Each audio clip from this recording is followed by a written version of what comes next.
Hello les amis, je vous retrouve pour une nouvelle vidéo sur le football international et je vais vous présenter le match amical Maroc contre Équateur. C'est un match qui a lieu ce vendredi 27 mars 2026 à 21h15, un match qui va pouvoir permettre aux deux équipes de se tester en vue des prochaines compétitions officielles à venir, de tester des joueurs, des tactiques, de prendre de la confiance et des automatismes et de se jauger l'une face à l'autre. Alors pour vous présenter ce match, je vais revenir sur les 10 derniers résultats toutes compétitions confondues et les stades du Maroc et de l'Équateur, ce qui nous permettra d'avoir une idée et une tendance à cette rencontre. Et donc sur les 10 derniers résultats, le Maroc c'est un peu particulier, on va en parler.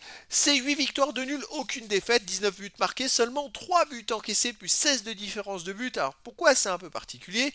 Parce qu'il y a eu un changement il y a quelques jours on va dire, de situation, puisqu'ils avaient perdu la finale de la CAN chez eux 1-0 contre le Sénégal.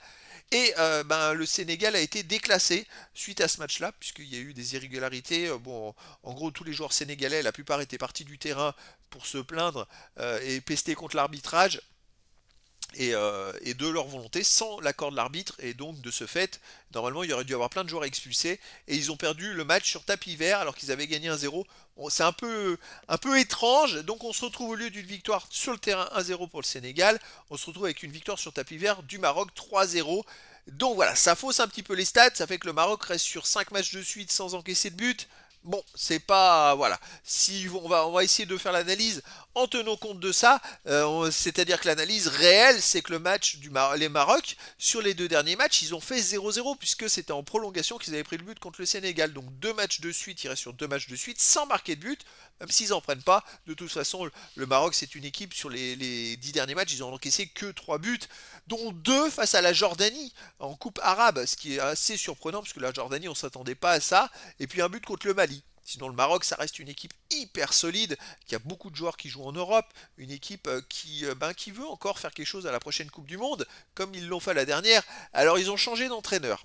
Et ça va être, pour moi, ça peut être un problème, surtout à quelques mois de la Coupe du Monde. C'est vraiment dommage. Ils avaient un super coach et il a décidé de démissionner. Bon, on va voir ce que ça va donner, mais il va falloir qu'il se relance très vite, puisque la Coupe du Monde arrive très vite. L'Équateur, de son côté, sur les 10 derniers matchs, ils sont invaincus. Et oui, c'est une équipe un peu surprise. 3 victoires, 7 nuls, aucune défaite, 7 buts marqués, seulement 3 buts encaissés, plus 4 de différence de but. C'est une équipe qui prend très peu de buts. Alors, bon, entre ces victoires, parce qu'ils ont gagné le dernier match 2-0 contre la Nouvelle-Zélande, avant ce match-là, ils avaient enchaîné les 7 matchs nuls de suite. C'est fou, avec 5-0-0 et 2 fois un partout. Alors on peut dire que ça bétonne. Là, ça va être un match très intéressant pour les Marocains. Est-ce qu'ils vont être capables de casser le verrou de l'Équateur? Je trouve que ça a un de l'enjeu. Et l'Équateur, ça va être aussi de pouvoir résister face à un adversaire de valeur, en sachant que l'Équateur a déjà affronté le Brésil, ils ont fait 0-0. Ils ont affronté la Colombie. En Colombie, ils ont gagné 1-0. Ça, c'est une sacrée performance. Et ils ont aussi gagné des matchs. Ils ont fait match nul contre le Mexique, contre les États-Unis, contre le Paraguay. C'est une équipe à laquelle on n'attendait pas un tel niveau de défense, je dirais, puisque quand on voit qu'il marque pas beaucoup, c'est qu'il s'est beaucoup axé sur la défense. Et là, on a un sacré duel. Et j'ai hâte de savoir ce que ça va donner. Personnellement, j'ai peur, vu que c'est un match amical, que ça se termine par un 0-0. Mais après, dans le foot, tout est possible. Et donc, je vous donne rendez-vous ce vendredi 27 mars 2026 à 21h15 pour le match de football amical international Maroc contre Équateur. Voilà les amis, je vous dis à très bientôt pour une nouvelle vidéo.